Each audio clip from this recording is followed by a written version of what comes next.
If you're listening to this podcast, it's probably because a child you love and care for is differently wired. Are they also struggling in their current educational setting, seen only for what they're doing wrong while longing for positive relationships with peers and others? Envision a world where your child's unique abilities are not just recognized, but celebrated. A world where they can connect with others and their true potential is seen and appreciated. The Strength-Based Assessment Lab's mission is to build a world for your child just like that. Through its innovative approach, it aims to empower students, families, educators, and professionals to create positive, effective, and collaborative learning experiences. Be a part of shaping a brighter future for your child. Visit www.bgs.edu to learn more about what a strength-based assessment could mean for your family. That's bgs.edu. What's the biggest myth out there about positive discipline, and how would you bust that? Well, the biggest thing that I hear is that it's permissive. If I could go through all the literature and change the word positive to the word connected, I would. Because I've worked with both parents and teachers who have said, I just don't know how to handle this situation positively. And that's why it's like, well, that's not really what it's about. It's about maintaining connection with our kids while also, it's kind and firm, right? So it's kindness and firmness at the same time. Welcome to the Tilt Parenting Podcast, a podcast featuring interviews and conversations aimed at inspiring, informing, and supporting parents raising differently wired kids. I'm your host, Debbie Reber, and today we're going to take a deep dive into the world of positive discipline, a parenting and teaching model designed to teach children important social and life skills in a way that is deeply respectful and encouraging for both children and adults. My guest is Casey O'Rourke, a positive discipline trainer and parent coach who connects with families through her website and podcast, Joyful Courage. As you'll hear in our conversation, Casey is uber passionate about positive discipline and what it does for children and families. As I share in the episode, positive discipline as an approach has profoundly impacted my own parenting style, and as a result, has had a tremendous impact on Asher as well. So if you're not familiar with what exactly positive discipline is and how to use it in your family, you're really going to enjoy this episode. Thanks for listening to the Tilt Parenting Podcast. To learn more about Tilt, visit www.tiltparenting.com. Hey everyone, Debbie Reber here with the Tilt Parenting Podcast, and I'm really excited to be talking with Casey O'Rourke of Joyful Courage. Hey Casey. Hi. Positive discipline is one of my most favorite subjects, and that's what we're going to be spending a lot of time today talking about. Before we go into that, though, could you just tell us a little bit about, who you are as a woman and as a mother, and then also tell us a little bit about Joyful Courage, which is your brand? Yes, I would love to share. My name is Casey. I live in the Pacific Northwest of the United States. I have two kids, a 13-year-old daughter and a 10-year-old son. Prior to having children, I spent time as a school teacher in a really small school in the Cascade Mountains. And I'm the oldest of 5 kids of a blended family. So I feel like I know everything. Yeah. And, and everybody should just listen to me.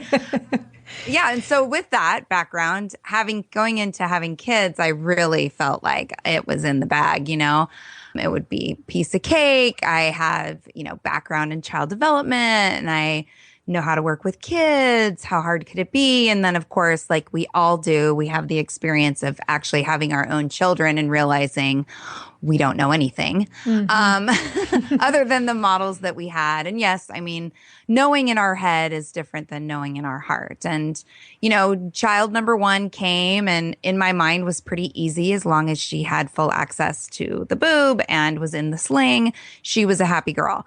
And then I had child number 2.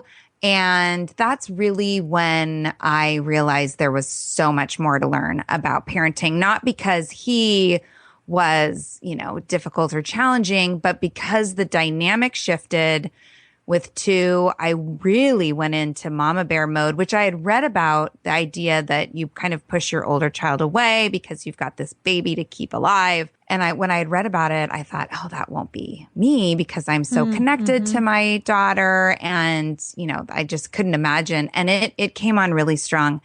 And some of the patterns that had been modeled for me really surfaced at that point. And I realized, wow, I don't have all the tools that I need. And at the time, I was also teaching a different parenting program, and pieces of that were no longer feeling good to share. So I thought, well, as a school teacher, I always looked for more training and more opportunities for professional development. And so why not do the same with this parenting work? And that's when I got online and I saw that there was a positive discipline training happening in Seattle, which is not far from me. And I went, and putting the tools into play, it shifted the dynamic in my home. I, started teaching it in my community, and it's just been such a huge part of my development as a mother, as a human, really, because we call it parenting, but really it's all positive discipline is really all about human relationship skills. It's just packaged as a parenting program. So, joyful courage to me is, the parenting tools, they're so important and they're so powerful. And and positive discipline, I am, wholeheartedly an advocate for.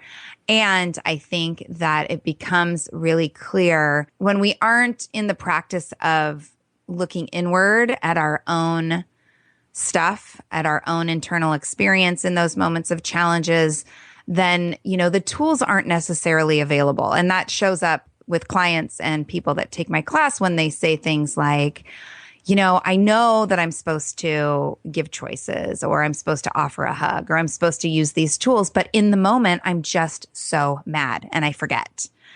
And so when I thought about the creation of Joyful Courage, it really to me is about having the courage to pause and trusting that taking care of ourselves and our own internal craziness that's happening is actually going to help us be so much more effective in staying in relationship with our children and using the tools that we know from years and years of experience are helpful for our kids. So it's about, being wholehearted, being as joyful as you can in your courageous parenting journey, and, being brave enough to recognize when you are actually possibly creating the problems that are the most challenging with parenting, right? So I love the name Joyful Courage. It's something that we talk about at Tilt.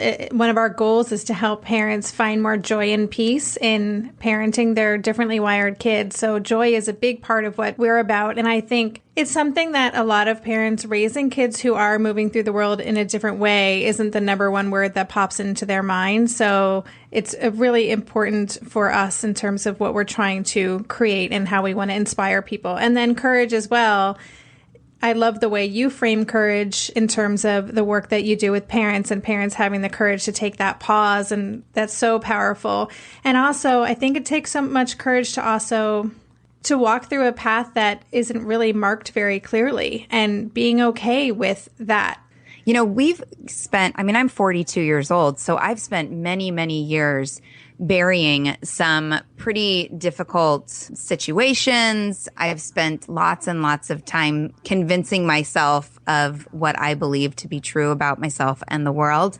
And as a parent, I feel like our kids are like, they put up mirrors, not only mirrors like, oh, you're saying the F word, maybe I should stop saying the F word, but really mirrors like, wait a minute, what can I look at about myself? Like my daughter and I are very close, and she gets under my skin so quick. And it's just a look or a gesture or a word. And I have to recognize that what happens for me in those moments is not about her, and it's not about disrespect, and it's not about, making it about ourselves, right? Like, oh, how could she treat me like this? But that it's really some really deep buried stuff that I haven't necessarily dealt with very well or spent enough time kind of exploring, that has everything to do with my own experience growing up. So, and it takes courage to be willing to go back there and recognize the shadow that can be with us and to own it and to decide I'm going to be better for my kids. Absolutely. Yeah. I mean, I've worked for years with teenagers and writing books for teens. And I always said that my reason for doing that is because I was a recovering teen, and the baggage that I carry with me from those teen years could fill a huge storage space. So it's about owning our responsibility in the moment. You know, I'm always kind of harping on myself and my husband when my son has a response or a reaction that isn't what I would deem to be appropriate for a situation. And I'm so quick to make it about me. Yeah. And it's like, no, this isn't about me. It's triggering something deep in me, but ultimately this is about him and what his skill set is right now, or what's going on in his world. Okay, so we're already getting into positive discipline, which is great. Just before we kind of get into it deeper, I can honestly say that implementing some of the principles of positive discipline for me has been the single most powerful thing I've ever done in terms of positively impacting the relationship I have with Asher and really just changing our dynamic in such an amazing way. And I will tell you, I've read a lot of books. I have worked with a lot of people, and I'm a research junkie, but there's something about the positive discipline philosophy.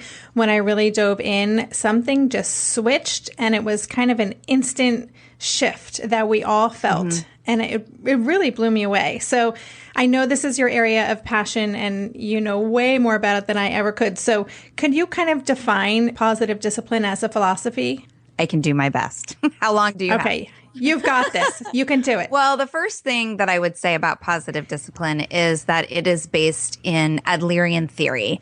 Alfred Adler was one of the first social psychologists back in the early 1900s, and he did a ton of work, and you can Google him and find out all about him. But what he found in his work was that human behavior is based on the needs of belonging and significance, meaning that every human is hardwired for connection and for knowing that they matter. Like those two things, when in place, result in a cooperative, contributing member of a society, right?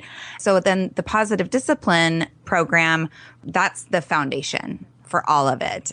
So the principles all come from that. So positive discipline then becomes an opportunity to be in deep relationship with your child, meaning that you see them as a whole and complete human being in front of them. We talk a lot about the power of perception and how every single person, regardless of their age, has their own individual lens that they see the world out of. They perceive a situation, they interpret it, right? And we know the variety of different ways that many people can interpret the same situation. From that interpretation, they form a belief about themselves, the world, and then from that belief, they then move into decision making. And what Adler called that was private logic. The example that we use in positive discipline a lot of the time is a child who has a new sibling. So yes, there's two loving parents and they say, wow, you know, this is so great. We're celebrating all the milestones with our child. Let's have another one, right? And so this 2 or 3 year old child is thinking like, my life rules, right? I have these two parents. They're attentive. They take me places. They celebrate me. I'm feeling really good. I'm feeling really encouraged. And, you know, mom and mom, dad and dad, whatever the family system is, spend lots of time reading books and talking about this new baby and how great it's going to be and what a great big sibling their child is going to be. And, you know, little big sibling is thinking, oh, okay, still pretty abstract for the 2 or 3 year old. And then baby shows up. And so the 2 or 3 year old sees her grown-ups making all different kinds of choices and decisions. And maybe they're sleep deprived. They're spending lots of time with this baby. And what about me? And interpreting the situation, making meaning with their 2 or 3 year old brain that could sound like, wow, I must not really matter very much. They don't have any time for me. They don't care about me. Forming a belief of to belong in this family, you must perhaps be the baby, right? And we read about, you know, okay, when you have introducing a new sibling can often lead to regression in an older child if they've been potty trained or weaned, or they might get whiny or clingy. But I've never really read anywhere outside of positive discipline where there's this background information as to the why. And this is what I find fascinating, right? This is, to me, the most powerful piece of positive discipline is to recognize that this child is not being naughty, right? Is not just, quote, looking for attention, but really has gone through this process that started with perception to lead them to their own private logic about belonging, which is either I can belong by acting like the baby, regressing, getting clingy and whiny and needy. I can belong by getting rid of this baby. And I can't tell you how many clients I've worked with who can't understand why their older child is so mean and hurtful to the new baby or to the younger sibling, because it can carry on as they get older. I can counter belong by being a super duper helper. And all of these make sense for that child. And then we, as the loving and doing our best parents, respond. Typically at that point, sleep deprived, can respond emotionally. So, the child who feels like, you have to belong to be the baby and is clingy and whiny, and then is met with anger and frustration, isolation. You need to go to your room. This isn't okay. What is happening to that sense of belonging? It's just further proving the point that to count or belong, you must be the baby. I worked with one woman who would come in. She did the whole 7-week class with me, and she was not buying this belonging and significance thing. And her third of 4 children was really cruel to the baby and would bite him anytime she walked by. She would just lean right over and bite the baby. And she was, I think, 2 at the time. And she says, and I've given her a timeout, and I've yelled, and I've bitten her back, and nothing works. And I said, okay, so if nothing works, I'm going to offer something just to play with and just see, right? And so I said, next time it happens, try pulling her in close, telling her how much you love her, and seeing if that changes anything. And so she came back the next week with tears in her eyes and said, I pulled her close. I told her that I loved her. I also told her it was not okay to bite the baby. And she said, and she hasn't bitten the baby since. Wow. Right? And just a testament to that belonging and significance piece. When kids feel connected, when they know that they matter within the family system, they are going to show up better. Granted, with the really younger kids, there's also developmental things going on, like I have to explore everything and touch everything. And that's not a child being naughty. That's a child, following their instincts to explore the world and to feel some independence. But you can be sure that if you're having a really hard time with one of your kids, starting at the very base root level with looking for ways of connecting and really exploring, like, how have I been connecting with my child? What does our relationship look like? And if you can focus there, you're going to make much greater strides towards more cooperative behavior than just looking for new and different ways to apply consequences. We also talk in positive discipline about there being 4 goals of misbehavior, again, all around belonging and significance. So there's misguided ideas about belonging. So I only belong when I'm the center of attention or getting attention. You see disruptive behavior, interrupting, clowning around. I'm sure listeners are like, oh yeah, I'm familiar with that. Or I counter belong. Yeah, right. I counter belong only when I'm in control or proving no one can boss me. This is the power struggle situation. So again, looking at your own behavior as the parent and recognizing when you're not offering a lot of opportunity for your kids to share in the decision making. And by decision making, I don't mean like, let's all decide where we take a vacation, but really simple things like, hey, it's important that we have time in the afternoon for homework.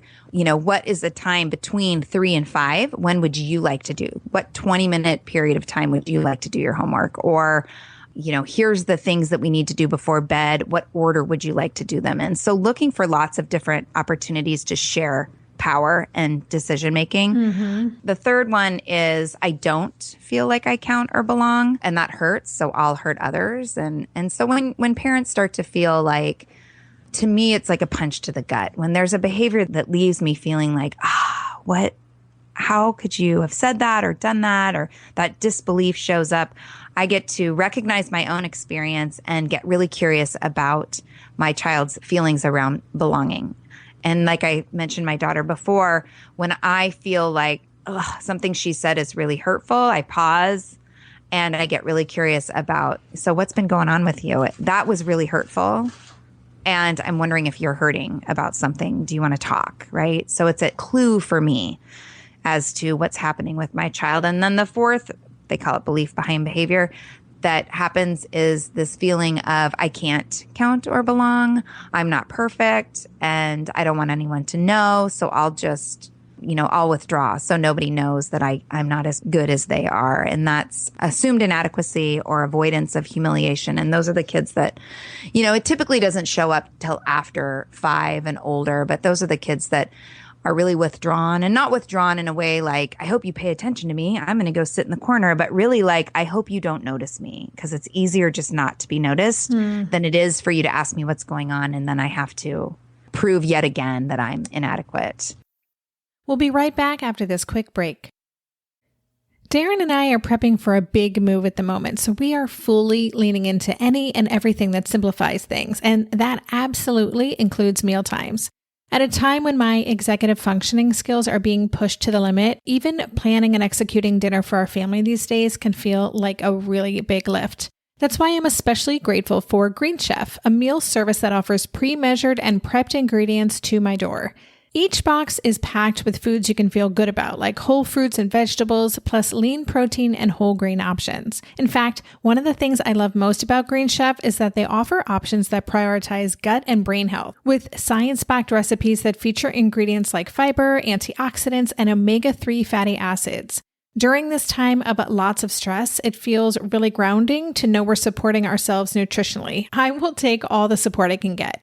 And Green Chef doesn't just cover dinner recipes. I can add high-quality breakfasts, lunches, and snacks to my weekly box from Green Market.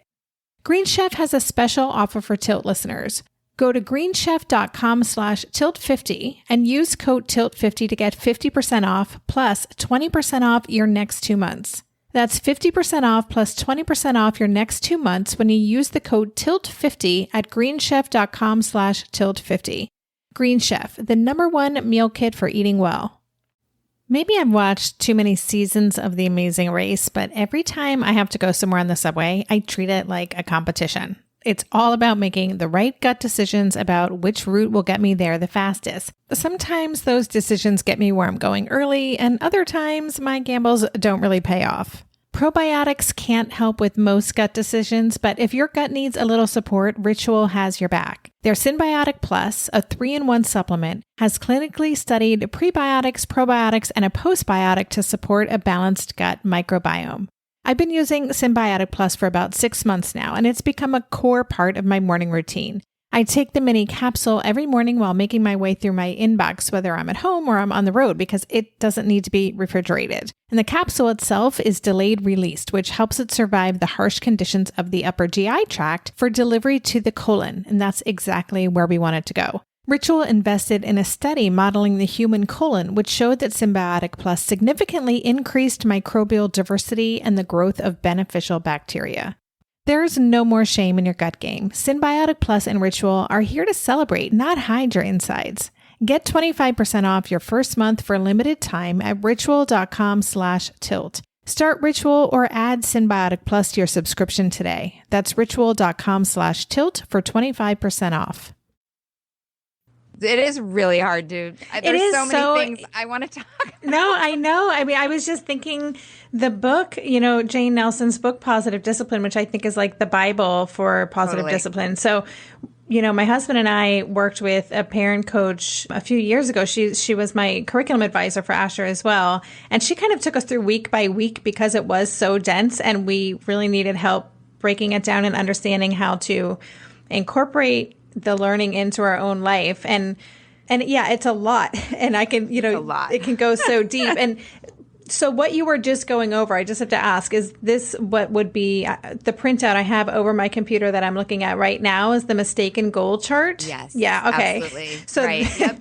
This is still on my wall, and it changed everything for me. And, often for Asher, it was all about that misguided power. And what I love about this chart is it says if the parent or teacher feels, and I'm able to just look at this, I'm like, okay, I'm feeling challenged, threatened, and defeated. Now I know exactly what's going on. And the chart helps you figure out exactly what to do. And Totally. This chart, oh my gosh, it's a lifesaver. It was a game changer for me. Yeah, definitely. And I can send you a PDF if you want to include that in the show notes too. Oh, that would be fantastic. Thank you. And I think something that's really important about the chart, well, there's two pieces, and one of them you just mentioned, which is at the very first clue we have to what's going on with our kids is how their behavior makes us feel. But because we are a society that spends so much time in our heads, sometimes we can get the way that I like to talk about how it makes you feel is, that attention seeking behavior, belonging only when I'm the center of attention. That behavior is more like a pesky fly. Like that's how I try to describe it to parents. When you just feel like it's like, you're so annoying, stop. Mm-hmm. Versus the power struggle, misguided power, which feels like the behavior that makes us raise our hackles, right? The behavior that invites us into thinking things like, oh, buddy, I am the boss of you, right? Versus that behavior that's hurtful, that revenge, we call it, where it's like a punch to the gut. Mm-hmm, right. And then the assumed inadequacy really being like you just feel like a sponge that's been wrung dry and you're just simply exhausted and out of ideas. So I think that it's really important for parents to really start to pay attention to the physical experience that they're having along with their emotions as an indicator of where their kids are at. And then the other piece too is the solutions, the proactive, encouraging solutions that we share in positive discipline are always based in kindness and firmness. And kindness not being niceness, not being sugarcoating everything, but kindness really being about connecting with the child that's in front of you and their very real human needs. Mm-hmm. So those are two things that are really powerful that stick out to me when we talk about behavior in positive discipline. It's not so much like you had said, what are the missing skills, right? So handling behavior in a way that on the other side of whatever we choose to do or say leaves our kids with more skills for handling that same situation than they had before. Right. Versus just, well, you're grounded, which doesn't give our kids any skills other than being resentful of us. Right. And maybe taking on some shame and guilt, which is not helpful in any way. Yeah, right. Respect is the word that I think of when I think of positive discipline. It is such a respectful way to, and as you said, to see your child as a whole and complete human being. That's just such a beautiful thing. And, just kind of shifting to talking about parents who are raising kids who are differently wired, we're often the target, not necessarily in a mean way, but because we're the closest to that child, we can often bear the brunt of really intense emotions, frustration, anger. And a lot of these kids can be really rigid and inflexible. And so the power struggles, I think there are power struggles with any family, but I think with families with differently wired kids, they can be really, ratcheted up a notch, and the parents kind of feel constantly attacked. It can be really difficult. So I'm wondering if you've worked with families that have differently wired kids, or what are your thoughts on the effectiveness of positive discipline in children who are neurologically atypical? Well, what I always say, regardless of the people that are sitting in front of me, is that parents are experts on their own kids.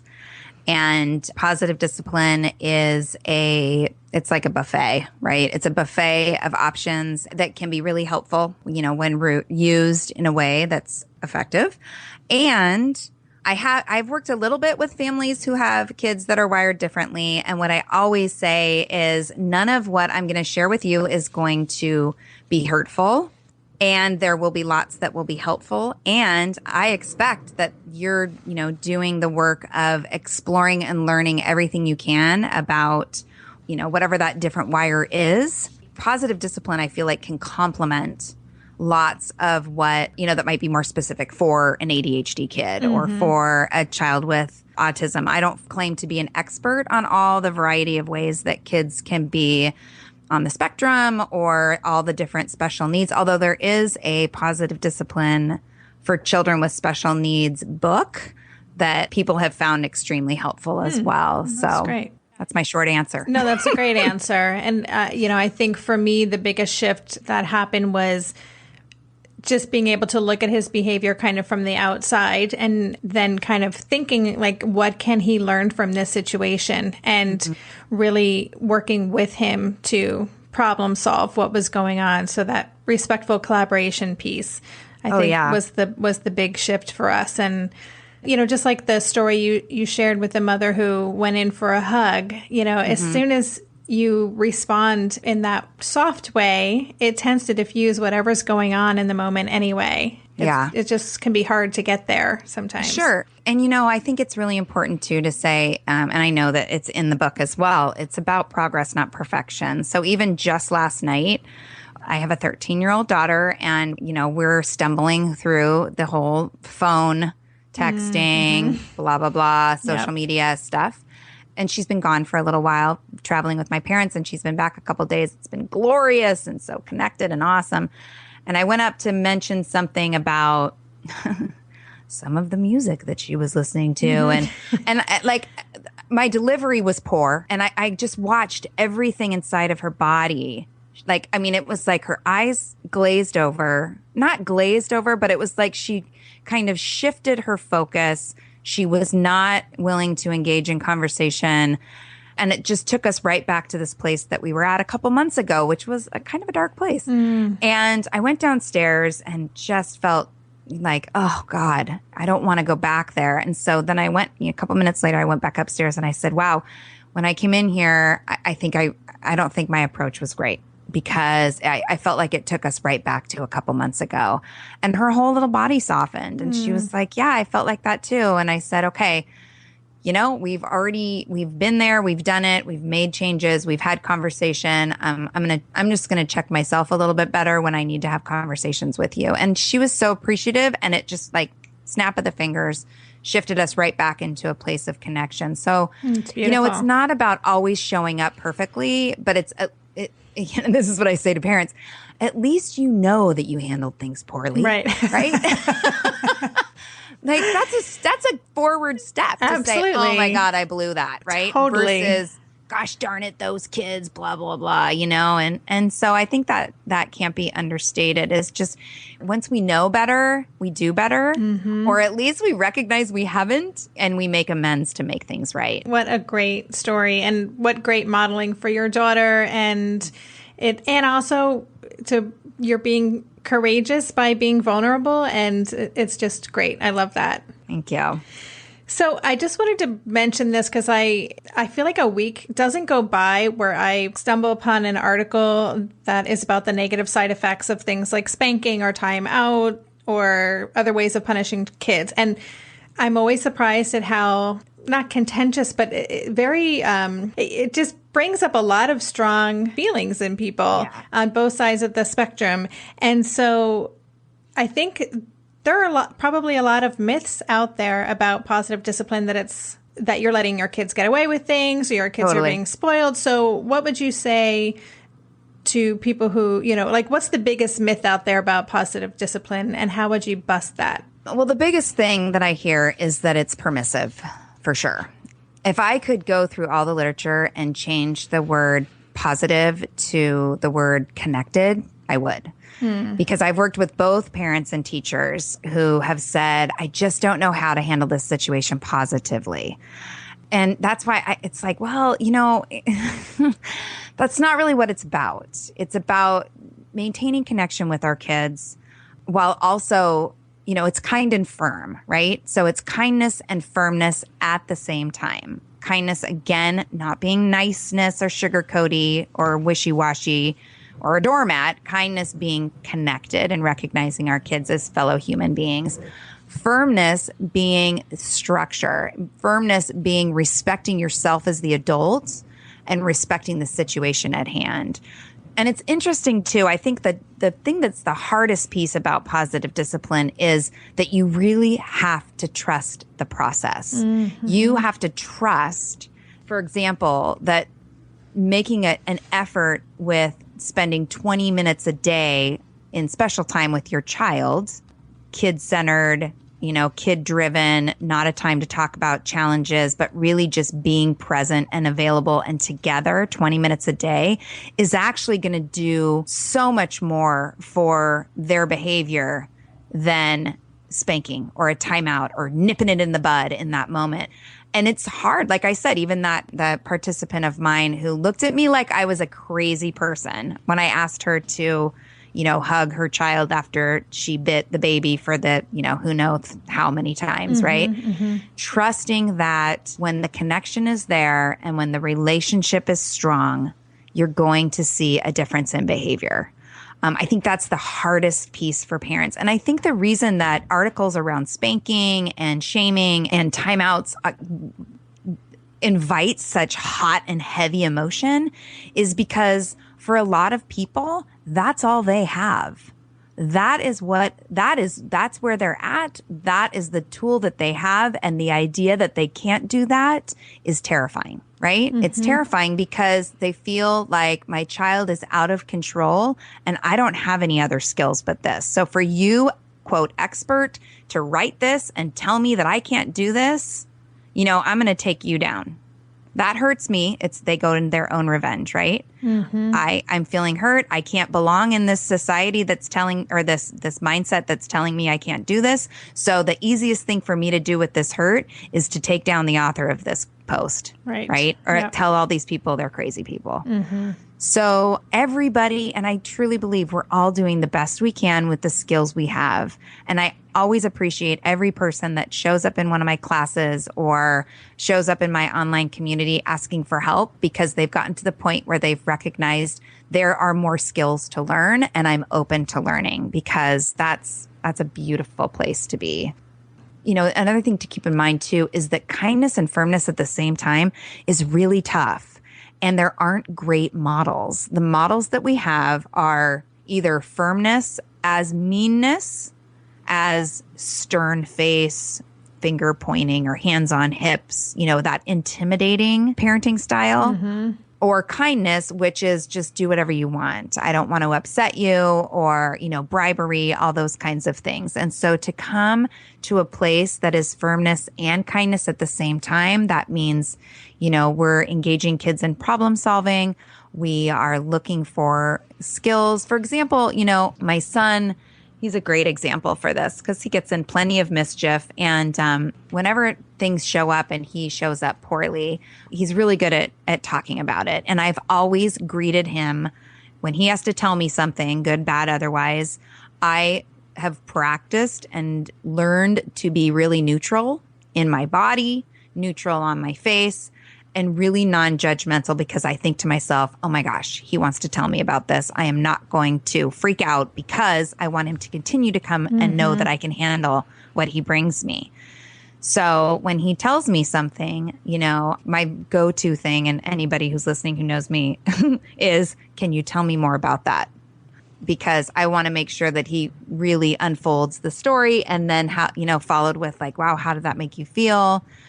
How do you think that made the other kids feel? What happened before that? I really want him to explore the story more than just from his own perspective. And then the question is, how are you going to fix that? And so he comes up with, well, I could do this, I could do that. It's like even, simple things like, oh, I got in trouble on the bus and I was really loud. And it's like, okay, so, and then he's like, oh God, I think I'm going to have to sit in the front, and he's all panicked and worked up. And it's like, well, wait a minute. It's hard to be a bus driver. You have a lot of responsibility. And when kids are going crazy on the bus, that's going to be a problem for the bus driver. Mm-hmm. So what might you do? And so he had a conversation with the bus driver. And I always say things like, do you want to practice? I can be the bus driver. You can be you. We practice the conversation. Sometimes he wants me to be there, which I'm willing to be there. I'm not willing to speak. I'm there as support. So the whole idea is not like, wow, you did something wrong and now something's going to happen to you. It's, wow, you did something that was hurtful or a, quote, bad choice. How are you going to fix the problem? And what are you going to do next time? How are you going to handle it when your friends are super wild on the bus and it's not the right thing? Like, what are you going to do not to get caught up in it? So that the next time it happens, he's got something in mind. Whether or not he engages in it, that's up to him. We'll be right back after this quick break. Hey there, it's Debbie. I love making this show and sharing conversations about how to support our awesome neurodivergent kids. I've seen how even one little insight from an interview can spark a big shift in daily life. But I know that raising complex kids can be messy and lonely. And just when we think we figured it out, something comes up that boots us right back to feeling overwhelmed and stuck. That's why I've poured everything into creating a way for parents like us navigating complex parenting journeys to join together and chart a path that feels positive, hopeful, and doable. It's the brand new Differently Wired Club experience. In the club, you'll get personal support from me and other seasoned parent coaches, 6 live calls every month where you can connect and get your personal questions answered, the opportunity to learn directly from authors and experts like I have on this show, monthly themes for getting specific and tactical, an exclusive private podcast feed, and the best, most generous community of parents. Seriously, these folks show up for themselves and each other, and that right there is really everything, because it's a daily reminder that we're not alone. Our kids aren't broken, and we have totally got this. The recently rebooted Differently Wired Club is on a brand new platform with its very own iOS and Android app. It is such a great space. However you learn, whatever your style, no matter the ages, genders, and neurodivergent profile of your children, the Differently Wired Club can help you cultivate the positive shifts you're hoping for. Join us today by going to tiltparenting.com/club. That's tiltparenting.com/club. I hope to see you on the inside. Lynn, this time of year, parenting can be such a flusterclux. You've come to the right place. I'm Lynn Lyons, and I've been treating anxious families for over 30 years. I'm Lynn's sister-in-law and co-host Robin Hudson. Join us for Flusterclux, a podcast for parents who worry. Wait, that's everybody. Yeah, these last few years have felt like one long anxiety attack for so many. Why do you think parents are always surprised that a podcast about anxiety relates to them, even if no one in their house has an anxiety disorder? Well, worry is human. Everyone does it, and anxiety shows up when we face uncertainty. All the parenting tips you've taught me have been essential. I love to break it down into skills we need to manage worry in our families. We've covered so many topics: depression, burnout, meltdowns, perfectionism. Don't forget scary mothers-in-law. Right, but of course that's not my mother-in-law. Because that's my mother. And a listener. As a psychotherapist, I like to teach parents and kids how to respond to everyday moments in healthy ways. Managing anxiety really can be taught. It really can. And I'll even tell you what to say. We talk about serious stuff, but without being too serious. Anxiety wants everything serious. Anxiety doesn't stand a chance when we're laughing, even about the tough stuff. Firmness doesn't have to be meanness. It doesn't have to be punishment and consequences. It simply is holding them accountable in a way where they get to solve problems and show up better next time and practice. Yeah, exactly. It's being steady and being solid for them. Yeah. And that's why that consistency is so important too. So they kind of know that you're going to be there for them in that way, no matter what the situation is. I love your, can you tell me more about that? My phrase is I just say, oh, say more. Yeah, like, that's exactly. all I say. Tell me more. Tell me more is like maintain like all the molecules in my body that are about to explode. Well, just to go back to the kindness and firmness piece too, you're talking about that reminded me of when we were back living in Seattle before we moved, and one of Asher's therapists was at the University of Washington Autism Center, and she's amazing. We've had her on the podcast. Her name is Julie George, and she's kind of an executive functioning emotional regulation guru. She's incredible. But I remember one time Asher was having a really hard time in a session with her. I think it was probably talking about moving to Amsterdam, which he was not jazzed about at the time. But I just heard her, like I could overhear the whole conversation, and she was so taking care of herself. She was being kind and firm, but she was respecting herself, respecting her own personal boundaries. And I've never forgotten that. And that has helped me, I'm just thinking for parents to think about how they can also take care of themselves emotionally, that you can be kind and firm and without getting emotionally involved. Yeah. And if you can kind of strike that balance where, you just take care of yourself, I'm actually not okay with being spoken to this way. When you're ready to have a conversation with me, I'd love to talk when you're calm, and just removing yourself or, something like that. So you can still be kind. You're not being mean. You're not yelling at them. You're not making them feel bad or like they're annoying you. You're just placing those boundaries for yourself and removing yourself in a respectful way. And that has been also a really big help in our family in terms of helping us work through challenges much more quickly. Totally. And it's really real, right? Because we have mirror neurons in our brains that, right. When somebody is freaking out in front of us, it's really difficult not to have our own emotional freak out, right? And so, and it's interesting too. I just recently spent time with one of my closest friends and her 2-year-old, and it just kind of got me thinking about how often we respond to our kids from a place of believing that they have a whole objective to make our lives super difficult.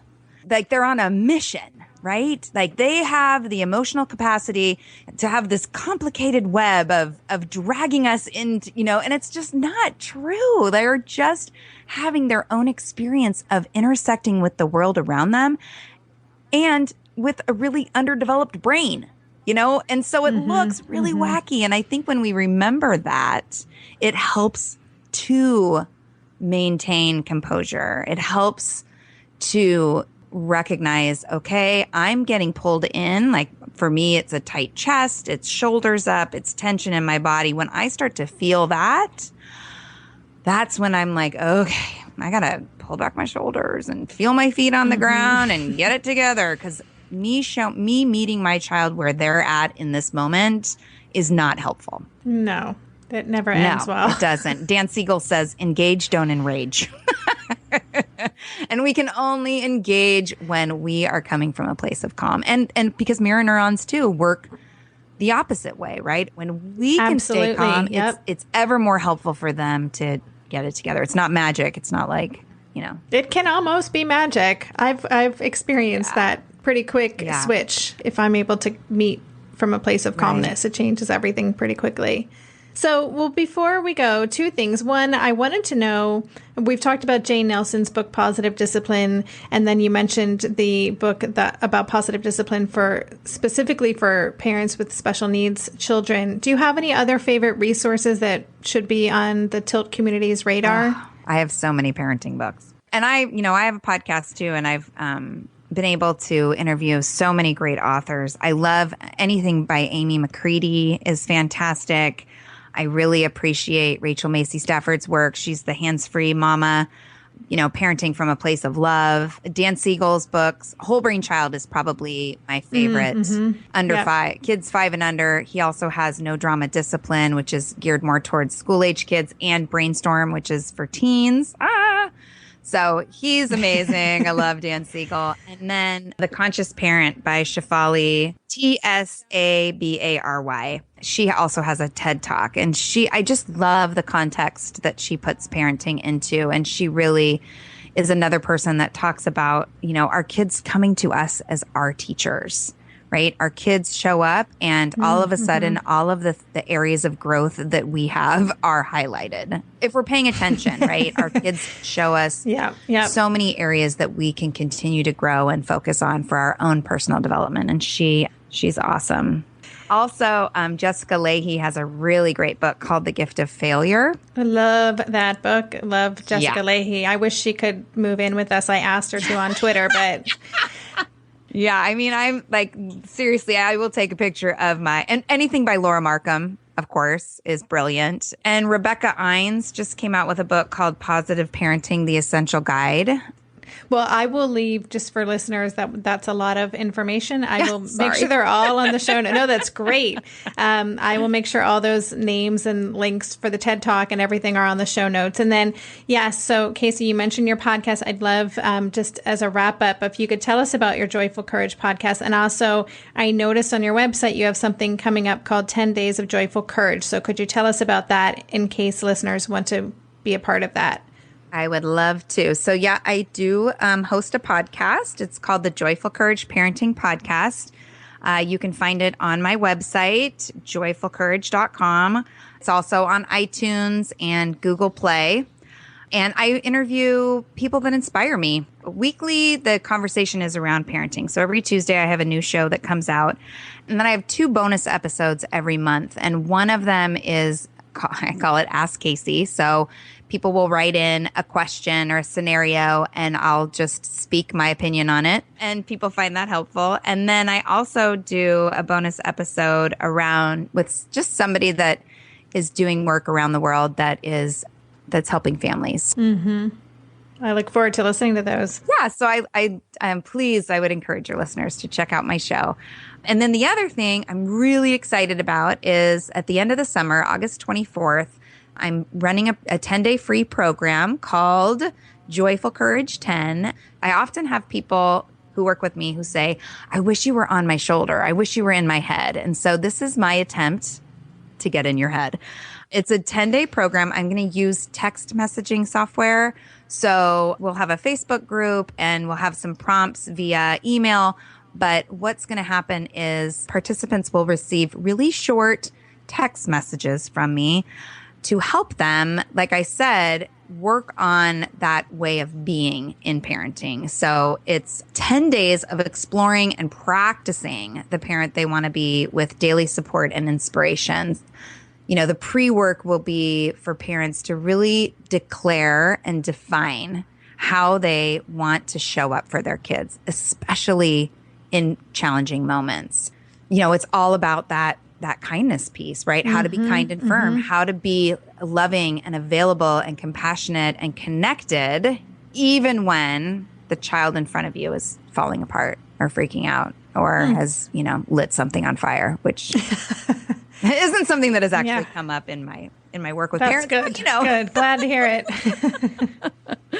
So I'm really excited about the Joyful Courage 10, and people can find more information about that on my website, www.joyfulcourage.com/JC10. It sounds really awesome. And I love that you're going to be using texting technology. Like, I can see how that little extra piece would be so useful, just as constant reminders to feel like you are with them. That's really great. Yeah. I mean, we don't always get on Facebook, but we sure do check our texts. That is true. Yes. Very cool.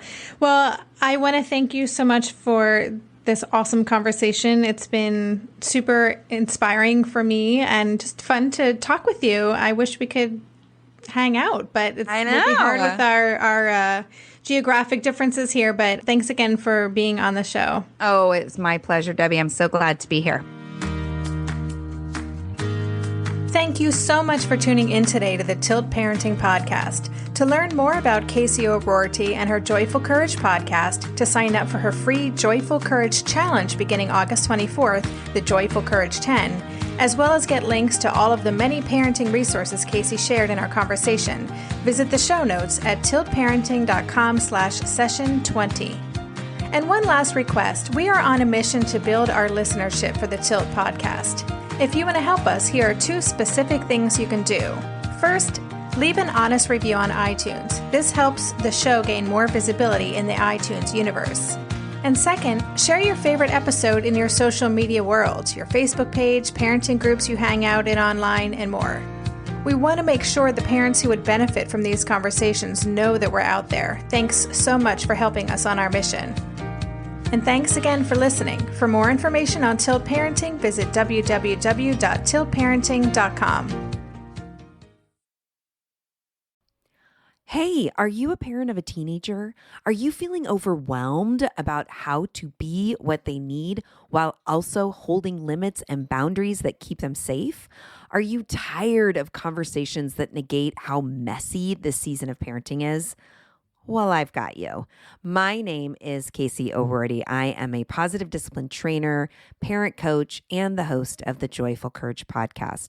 Every week, I come to you with an interview digging into tough topics with experts I trust and solo shows that go deep into the personal growth and mindset needed to raise teens in a way that grows them into confident, capable young people. I am not afraid of getting real about the intersection of conscious parenting and the teen years, while also bringing in vulnerability, humor, and lightness. I'm walking the path with you and honored to serve.